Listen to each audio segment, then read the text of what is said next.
ከዛሬው መጽሐፍ ስለራስህ ቅን አተያይ እንዴት መገንባት እንደምትችልና ስለራስህ ያለ ቅን አተያይ እንዴት ታላቅ ኃይልን በህይወትህ ሊያደርግ እንደሚችል እንዲሁም በህይወትህ ውስጥ ብቸኛው የአካል ጉዳተኝነት የሆነውን ማለትም መጥፎ አስተሳሰብን እንዴት ከህይወትህ ጠራርገህ ማውጣት እንደምትችል የተወሰኑ ቁልፍ ነጥቦችን እናያለን። አብረን እንቆይ።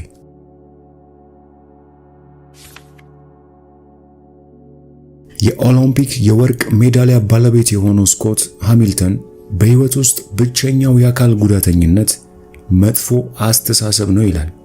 ይህ እውነት ነው። በህይወት ውስጥ ጥፍር አድርጎ የሚያስር እንደ መጥፎ አስተሳሰብ ያለ ነገር የለም። መጥፎ አስተሳሰብ የሚለውን ቃል ስጠቀም የሐሳብ ስርዓቶችን፣ የአእምሮ አቋም፣ ተደላድሎ የሚገኝ ሐሳብ ወይም አንድ ሰው ወደ ህይወት የሚቀርብበትን መንገድ ማለቴ ነው። ለምሳሌ አንድ ሰው ስለ ስራው መጥፎ አስተሳሰብ ካለው እንደዚህ ያሉ ሐሳቦችን ያስተናግዳል። እኔ በዓለም ውስጥ በጣም አሰልቺ የሆነ ስራ አለኝ። አለቃዬ አቅሜ የማይችለውን ስራ እንዳከናውን ይፈልጋል። ይህ ድርጅት የተሻለ ሊከፍለኝና በሚገባ እንክብካቤ ሊያደርግልኝ ይገባል። ብዙ የእረፍት ጊዜ ማግኘት ይገባኛል። ምንጊዜም ደባሪ የሆነውን ስራ መስራት ይኖርብኛል። እዚህ ድርጅት ውስጥ የሚያደንቀኝ ሰው የለም። ከነዚህ ሰዎች ጋር መስራት ይኖርብኛል። ይሁን እንጂ ለነሱ ግን ደግ መሆን የለብኝም። እነዚህ ሐሳቦች ሁሉ አንድ ግዙፍ መጥፎ አስተሳሰብን ለመገንባት ይቀናጃሉ።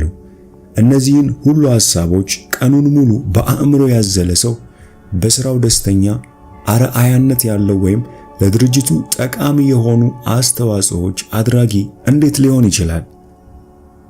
ሐሳቦቹን ካልለወጠና የተሻለ አስተሳሰብ ካላደበረ በቀር አይችልም። አለቃህ በእርግጥ ለውጥ ማድረግና በአንዳንድ ረገድ ማሻሻያ ማሳየት ቢኖርበት እንኳን ስለ ሥራ ያለ መጥፎ አስተሳሰብ አንተን ወደ ኃይል አሟጣጭነት ይለውጣል እንጂ አለቃህን እንደማይለውጠው ልብ ማለት አለብህ። ታዲያ እንዲህ የገለጽኩት ሰው ለእድገት ወይም ለሹመት ጥሩ ተወዳዳሪ የሚሆን ይመስላል? በእርግጥ አይሆንም። ነገር ግን አመለካከቱን በእንደዚህ አይነት ሐሳቦች የሚለውጥ ከሆነ ለዚህ ሰው ተስፋ ይኖረዋል። ስራ ስላለኝ ለፈጣሪ ምስጋና ይግባው። በየቀኑ የተቻለኝን እሰራለሁ። እግዚአብሔር ባለቃዬ ዘንድ በየቀኑ ሞገስን እንደሚሰጠኝ አምናለሁ። ማናችንም ፍጹም ባንሆን እንኳን የሥራ ባልደረባችን አባል በመሆኔ ደስተኛ ነኝ። የሥራው ድባብ እንከን አልባ ላይሆን ይችላል። ይሁን እንጂ ለራሴና አብረውኝ ለሚሰሩ አስደሳች እንዲሆን የቻልኩትን እሰራለሁ። በድርጅቱ የሥራ ሰዓት በሥራዬ ላይ ላተኩርና ንቁ ለመሆን ቃል ገብቻለሁ። እድገት ፈልጋለሁ። እሱንም ለማግኘት ብርቱ ጥረት አደርጋለሁ። የዚህ ሰው አዎንታዊ አስተሳሰብ በተቀጠረበት ድርጅት ውስጥ ለእድገት ያለ ጥርጥር ያበቃዋል። በሌሎች መስኮች ተመሳሳይ አስተሳሰብ ካለውም ደስተኛና ስኬታማ ሕይወት ይኖረዋል። እርሱ ያደረገውን አስተዋጽኦ አሰሪው ወይም አለቃው ልብ ባይልለት እንኳን ፈጣሪ ያይለታል። ብሎም የአሰሪውን ልብ ይለውጣል፣ የተሻለ ሥራ ይሰጠዋል። ፈጣሪ ለክብሩና ለግርማው ብለን በሚስጥር የምንሰራውን ምንጊዜም በይፋ ይሰጠናል።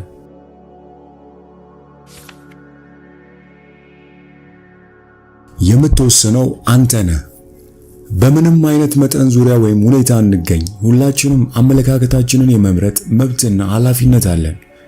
ከዚህ ላይ ቁልፍ የሆነው ቃል ምርጫ ነው። አስተሳሰቦች እንዲሁ እውን አይሆኑም፣ የምርጫዎቻችን ውጤቶች ናቸው። በጊዜ ሂደት ውስጥ በአእምሮአችን የተመሰረተው ሐሳብ በአውቶፓይለት ላይ ያስቀምጠዋል። ይህም የተወሰኑ ሁኔታዎች ሲከሰቱ ስለሱ በአንድ አይነት መንገድ እናስብ ዘንድ ተመቻችተናል ማለት ነው። ያ አቅጣጫ በሕይወታችን ውስጥ መልካም ነገር የማያስገኝ ከሆነም ይህን አውቶፓይለት ተግባር ማቋረጥ አለብን። አእምሮአችን ለዓመታት ሲመላለስባቸው የነበሩትን አቅጣጫዎች እንዴት ማቆም እንዳለብን መማር አለብን። ከቤተሰብ ጋር ሆኖ ዓመት በዓልን ማክበር ለዓመታት ፍርሃት ብሎ ይሆናል። ነገር ግን በዚህ ዓመት እንዲህ ብለህ ማሰብ ልትመርጥ ትችላለህ። ከቤተሰቤ ጋር መሆን የምወደው ሁኔታ ላይሆን ይችላል። ሆኖም ከእያንዳንዱ ቤተ ዘመድ አባላት ጋር በጎ የሆነውን ለማየት ቆርጬ ተነስቻለሁ። እንዴት ማሰብ እንዳለብህ መምረጥን እንደምትችል ማስተዋሉ ላንተ ዋና ጉዳይ ነው። ወደ አእምሮ የመጣውን ሁሉ በአእምሮ ውስጥ የማሰላሰል ልማድ አድሮብህ ሊሆን ይችላል። አሁን ግን አእምሮ አንድን ሐሳብ ብቻ ይዞ በሚያስተናግድ ሂደት ላይ ትገኛለህ። ፈጣሪ እንደሚያስበው ለማሰብ ስትማር መፈጸም ያለብህ እርሱ አብሮ ይፈጽም ዘንድ ያስችለዋል።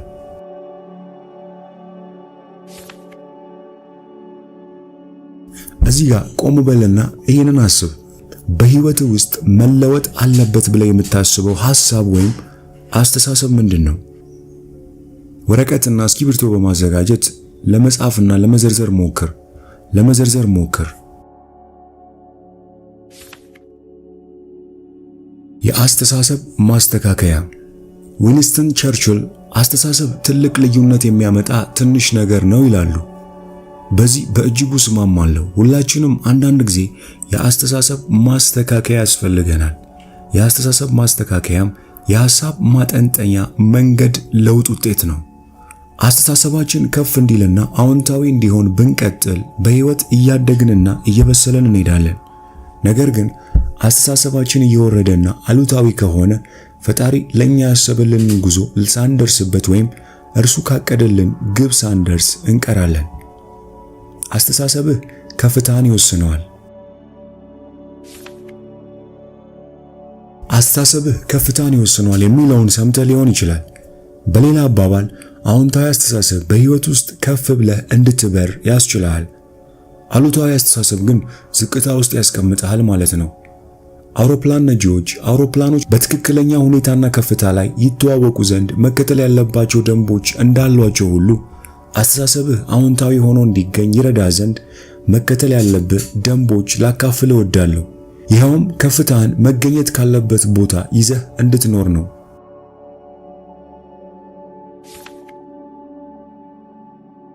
ጉዞ አባጣ ጎርባጣ ሲሆን ትክክለኛ የሆነውን አስተሳሰብ ያዝ። በአንተ ላይ ምንም አይነት ሁኔታ ይድረስ ትክክለኛውን አስተሳሰብ ይዘህ እንድታልፍ ቁርጥ ሐሳብ አድርግ። እንዲያውም በሚያጋጥም አሉታዊ ሁኔታ ሁሉ አዎንታዊ አስተሳሰብ ይኖረኛል ብለህ አስቀድመህ ወስን። በሕይወትህ መልካም ጊዜ በሚኖርበት ወቅት ይህን ውሳኔ ብትወስንና ብታሰላስለው ችግር በተፈጠረ ጊዜ መልካምን አስተሳሰብ ይዘህ ትገኝ ዘንድ ተዘጋጅተህ ትገኛለህ። ለምሳሌ ያልታሰበ ሂሳብ መጠየቂያ ወይም ከባድ የቤት ዕዳ ቢመጣብህ የዚህን ወጪ ለመሸፈን ለተወሰኑ ወራት ቀበቶውን ስለምታጠብቅ ሮሮ ላለማሰማት ውሳኔ አድርግ። በዚህ ፋንታ ግን የመጣውን ተግዳሮት እንደ ብርታት ማሳያ ቁጠረው። ለተወሰነ ጊዜ ወጪዎችን ቀንሶ ገንዘብ ሳይጠፋ ሕይወት በሐሴት ውስጥ የሚያልፍበትን መንገድ ፈልግ። የገንዘብ ችግር ደርሶባቸው እያለ መልካም አዎንታዊና አመስጋኝ አስተሳሰብ ስለነበራቸው ጥንዶች በቅርቡ ሰማው። ዮሐንስ ብለን የጠራነው ሰው ምግብ ቤት ውስጥ ይሰራ ነበር። አንድ ቀን የዚያ ምግብ ቤት ደንበኛ የነበረ ሰው ድንገተኛ የልብ ህመም አጋጠመው። ዮሐንስ በጦር ሰራዊት ውስጥ እያለ የሕክምና ስልጠና አግኝቶ ነበር። የድንገተኛ አደጋ ሐኪሞች እስኪደርሱ ድረስ ይህ የምግብ ቤት ሰራተኛ ሰውየው እንዲተነፍስና ልቡ መምታቱን እንዲቀጥል የመጀመሪያ እርዳታ ሲፒአር ማድረግ ችሎ ነበር። ሕይወቱ የተረፈው ሰውዬ ለካስ ሀብታም ሰው ነበር። ዮሐንስን ሕይወቴን ስላተረፍክልኝ አመሰግናለሁ በማለት ውለታውን አስቦ $5000 ቼክ ሰጠው። ጥንዶቹ ገንዘብ አጥተው ሳለ የያዙት መልካም ሐሳብ ፈጣሪ በሕይወታቸው ላይ ተአምር እንዲሰራ መንገዱን ከፈተለት። ምንም አይነት ችግር ይግጠም፣ ትክክለኛውን አስተሳሰብ ይዞ መገኘት ትክክለኛውን አስተሳሰብ መልሶ ከማግኘት ይልቅ የቀለለ ነው።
አሁን በአስቸጋሪ ሁኔታ ውስጥ እያለፍክ ከሆነ ይህ የመጀመሪያው ተግዳሮት እንዳልሆነ ላሳስብ እወዳለሁ። ከዚህ ቀደም የነበረውን የመጨረሻውን አልፈዋል። ከርሱም አንዳንድ ጠቃሚ ነገር ተምረ ሊሆን ይችላል። ይሄኛውም እንዳለፈው ሁኔታ ያልፋል። ፈተናዎች ጊዜያዊ ናቸው፣ ዘላለማዊ አይደሉም። በጎ ቀናት እየመጡ ናቸው። አስተሳሰብህን በዝቅታ ላይ ሳይሆን በከፍታ ላይ ጠብቀው። ይህም ወቅታዊ እንደመሆኑ መጠን ያልፋል። ያለፈውን የህይወት ዘመንህን ዘወር ብለህ እስቲ ተመልከት። ያጋጠሙህን ፈተናዎችህን አስታውስ። ፈጣሪ በህይወት ላይ በጎ ነገር ለማምጣት እነዚህን ፈተናዎች እንደምን ተጠቀመባቸው?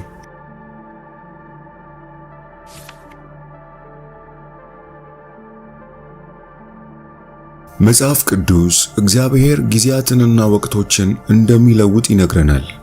ወቅቶች ይለዋወጣሉ። ይህም በተፈጥሯዊ ዓለም እውነት ሲሆን በእኛም የህይወት ወቅቶች እውነት ነው። ብሎም አስቸጋሪ ጊዜያት ለዘላለም አይዘልቁም ማለት ነው። እድለቢስ ቀናት፣ አስጨናቂ ሳምንታት፣ መጥፎ ወራት ወይም ከሚገባው በላይ ችግርን የያዘ ዓመት ሊኖር ይችላል። ይሁን እንጂ እያንዳንዱ አሉታዊ ተሞክሮ የሚያከትምበት ጊዜ አለ። የሚያጋጥመን የፈተና ጊዜ ከልክ በላይ አብሮ የሚጓዝ ይመስላል። እንዲህ ያለው ሁኔታ ሲከሰት ሮሮ ለማሰማት ወይም ተስፋ ለመቁረጥ እንፈተናለን። በዚህ ፋንታ ግን አስተሳሰባችንን ወዲያውኑ አስተካክለን በምናልፍበት ሁኔታ ውስጥ እግዚአብሔር ጠቃሚ ነገር እንደሚያስተምረን መለመን አለብን። ከህይወታችን መልካም ነገር ይገኝ ዘንድ ፈጣሪ ፈተናዎችን፣ መከራዎችን ይጠቀማል። እርሱ ምንጊዜም ሊባርከን እንደፈለገ ነው። አንዳንድ ጊዜ አሉታዊ ነው ብለን ከምናየው ነገር ባልተጠበቀ ዙሪያ በኩል በረከቶች ይመጣሉ። ነገር ግን በእነዚህ ሁኔታዎች ውስጥ አዎንታዊ አስተሳሰብን ይዘን ብንጸና ፈጣሪ ለኛ ያሰበልንን አዎንታዊ ውጤቶች እናገኛለን። አሁን በአስቸጋሪ ሁኔታ ውስጥ እያለፍክ ከሆነ ይህ የመጀመሪያው ተግዳሮት እንዳልሆነ ላሳስብ እወዳለሁ። ከዚህ ቀደም የነበረውን የመጨረሻውን አልፈኸዋል። ከርሱም አንዳንድ ጠቃሚ ትምህርት ተምረ ሊሆን ይችላል። ይሄኛውም እንዳለፈው ቀን ወይም እንዳለፈው ሁኔታ ያልፋል። ፈተናዎች ጊዜያዊ ናቸው፣ ዘላለማዊ አይደሉም። በጎ ቀናት እየመጡ ናቸው። አስተሳሰብህን በዝቅታ ላይ ሳይሆን በከፍታ ላይ ጠብቀው። ይህም ወቅታዊ እንደመሆኑ መጠን ያልፋል። እዚህ ጋር እስኪ ቆም ብለህ ይህንን ጥያቄ አስብ። ያለፈውን የህይወት ዘመንህን ዘወር ብለህ እስኪ ተመልከት። ያጋጠሙ ፈተናዎችህን አስታውስ። ፈጣሪ በህይወት ላይ በጎ ነገር ለማምጣት እነዚህን ፈተናዎች እንዴት ተጠቀመባቸው? ወረቀትና እስክሪብቶ ያዝና የተወሰኑትን ለመዘርዘር ሞክር። እንግዲህ አሁን ካለውና ከሚመጣው ሁኔታ እርሱ በጎ ነገር እንደሚያመጣልህ ልብ በል። ዳዊት ያን ግዙፍ ጎልያድ ባየ ጊዜ ድል ያደረጋቸውን አንበሳና ድብ አስታውስ። ይህም በወቅቱ ለነበረው ሁኔታ ብርታትን ሰጠው።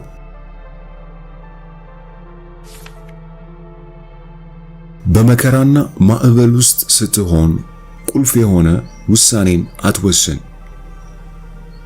ማንም ሰው መላ የህይወት ዘመኑ ማራኪ ሆኖ አይዘልቅለትም። በአንድ ወቅት ባልተጠበቁ ህመሞች ይሁን በሥራ ማጣት፣ በገንዘብ ቀውስ፣ በቁሳዊ ችግሮች ወይም በልጆች ችግር ወይም ደግሞ በአስጨናቂ በብርቱና ወሳኝ በሆኑ ሁኔታዎች ሁላችንንም ማዕበሎች ይጋፈጡናል። በህይወት ዘመኔ ውስጥ ብዙ ማዕበሎችን አሳልፌያለሁ።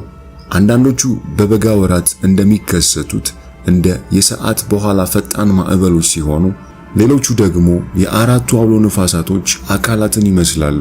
ከህይወት ማዕበሎች የአየር ሁኔታ የተማርኩት ነገር ማዕበሎች ለዘላለም የማይዘልቁ መሆናቸውን ነው። በተቻለ መጠን በማዕበል ውስጥ እያለሁ ቁልፍ የሆኑ ውሳኔዎችን መወሰን እንደሌለብኝ ተምሬያለሁ። የህይወት ማዕበል ሲነሳ አእምሮአችንና ስሜታችን የተረጋጉ እንዲሆኑ ማድረግ መልካም ነው። ሐሳቦችና ስሜቶች በቀውስ ወቅት ከመስመር ይወጣሉ።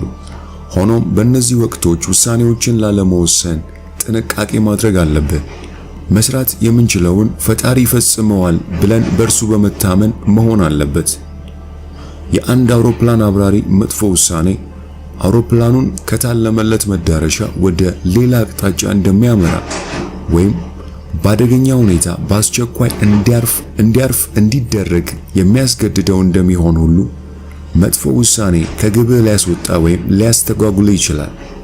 በሚቀጥለው ጊዜ በሕይወትህ ማዕበል ወይም ቀውስ ሲያጋጥምህ ከመወሰንህ በፊት ስሜትህ የተረጋጋ ይሁን። የሆነ ውሳኔ ከመወሰንህ በፊት ስሜትህ የተረጋጋ ይሁን። ዋና የሆነው ውሳኔ ከመወሰንህ በፊት ነገሮች ይረጋጉ ዘንድ የተቻለህን አድርግ። ያ ምርጫ ሁልጊዜ ላይኖር ይችላል። ይሁን እንጂ እስኪያልፍ ድረስ ዋና የሆኑት ውሳኔዎችን በተቻለ መጠን እንዲቆዩ አድርግ። በማዕበል ወቅት ነፋስ ጠራርጎ እንደሚያልፍ ሁሉ ሐሳባችንም ከመስመር የወጣና ጭንቀት የበዛበት ሊሆን ይችላል። ይህ ደግሞ ዋና ውሳኔ የሚወሰንበት አመቺ ጊዜ አይደለም። ይህንን ጥያቄ አስበው። ማዕበል በሕይወት ላይ ሲነሳ እጅግ ከፍተኛ የሆነ አእምሮአዊ ወይም ስሜታዊ ችግሬ ነው ብለህ የምታስበው ነገር ምንድን ነው?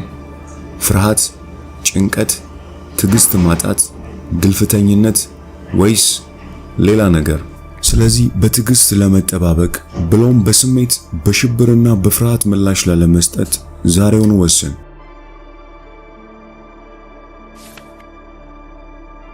አውሮፕላን አብራሪዎች ከአየር ትራፊክ ተቆጣጣሪዎች ጋር መገናኘት እንዳለባቸው ሁሉ አንተና እኔም የሕይወታችን ታላቅ ስዕል ከሚያየውና እኛን የሚመለከተውን ሁሉን በስርዓት ከሚያስኬደው ከፈጣሪ ጋር መገናኘት አለብን። በሕይወታችን ውስጥ መሆን ያለበት በትክክለኛው ጊዜ እንዲሆን፣ በትክክለኛው ፍጥነት እንዲንቀሳቀስ፣ ከመዳረሻውም ላይ በሰላም እንድንደርስ ፈጣሪ ሊያረጋግጥልን ይገባል። ከፈጣሪ ጋር ለመጣበቅ ከፈለግን ይህንኑ በመልካም አመለካከት የምናከናውነው ከሆነ ከእርሱ ጋር መገናኘት የዕለት መርሃ ግብራችን ቀዳሚ ጉዳይ ማድረግ አለብን። ይህም በሕይወት ውጣ ውረድ ውስጥ እንድትጓዝ ይረዳሃል። ከያዝከው ጉዞ ቀጥሎ በየት አቅጣጫ መሄድ እንዳለብህ ማየት በማትችልበት ወቅት መንገድህን እንድትይዝ ይረዳሃል። በጸሎት ቅዱስ ቃሉን በማንበብ በማምለክ በየቀኑም አብሮነቱና ምሪቱን በማመን ዕለት ተዕለት ከእርሱ ጋር ትገናኝ ዘንድ በብርቱ ላነሳሳ ፈልጋለሁ። እዚህ ጋር ቆም እንበልና እስቲ ይህን ጥያቄ ልጠይቅህ። ከፈጣሪ ጋር ያለው ግንኙነት ምን ይመስላል? መሆን አለበት ብለህ ካሰብከው ዝቅ ያለ ከሆነ ይህን ለማሻሻል ምን አይነት ማስተካከያ ማድረግ ትችላለህ? ብጣሽ ወረቀትና እስክሪብቶ ያዝና ለዚህ ጥያቄ ምላሾችን ለመጻፍ ሞክር። በመልሱ ትደነቃለህ።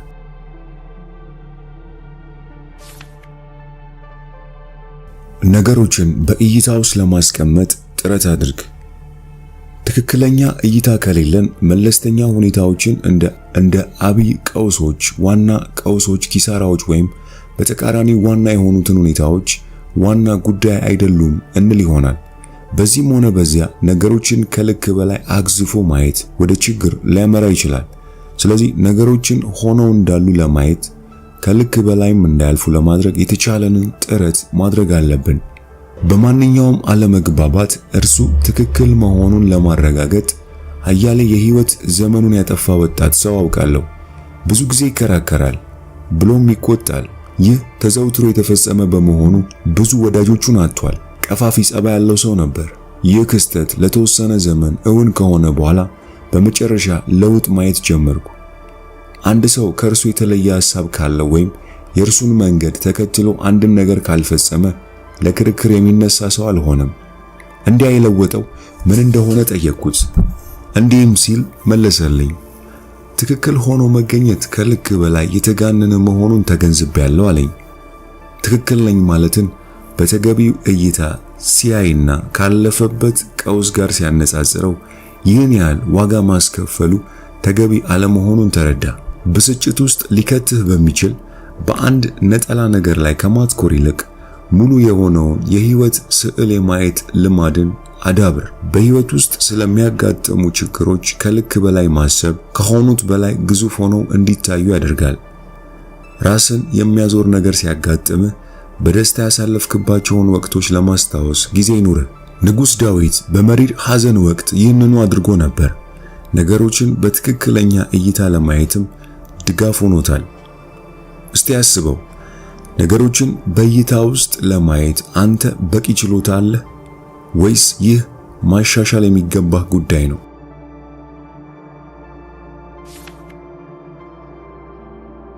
በመጨረሻም ቀና አመለካከት ያለ አንተ ባለ ኃይል የሆንከው አንተ ነህ። አንድ ጊዜ አንድ ድርጅት በህይወት ለተያዙ ተኩላዎች ለእያንዳንዳቸው $5000 እከፍላለሁ ብሎ አስታወቀ። በዚህ የገንዘብ መጠን በመማረክ ሳምና ጄሪ የተባሉ ግለሰቦች ባለ ዕድል የሚያደርጋቸውን እንስሳ ለማግኘትና ለመያዝ በየጫካውና በየተራራው ፍለጋ ካሄዱ። ከአጓጊ የአደን ቀናት በኋላ አንድ ሌሊት በከዋክብት በተንቆጠቆጡ ሰማይ በታች አደሩ። ሳም በእኩለ ሌሊት ላይ ነቃ። ሲነቃም እርሱንና ጓደኛውን ጄድን 50 ያህል ተኩላዎች ከቧቸው አየ። እነዚህ ተኩላዎች በቀላሉ ምግባቸው ሊሆኑ የሚችሉትን ሰዎች በማየት ጥርሳቸውን የሚያፋጩ የተራቡ አራዊት ነበሩ። ምን እየተካሄደ እንደሆነ በማስተዋል ሳም ጓደኛውን እየቀሰቀሰ በጉጉት እንዲህ አለ፣ ጄድ ንቃ፣ ሀብታሞች ነን። ቀና የሆነ አስተሳሰብ በማንኛውም ሁኔታ ላይ በጎ የሆነውን እንድታይ ያደርግሃል። ይህም መጠነ ዙሪያ አንተን ከሚቆጣጠር ይልቅ አንተ መጠነ ዙሪያን እንድትቆጣጠረው ያስችልሃል። ብዙ ሰዎች በተኩላ መንጋ ሲከበቡ ሽብር ሲገባቸው፣ ሳም ግን ሊያገኝ የሚችለውን እድል አየ። ዛሬ ቀና ሰው ለመሆን ቁርጥ ሐሳብ አድርግ። ቀና ሰው በሆንክ ቁጥር ይበልጥ ጉልበት ያለው ሰው ትሆናለህ።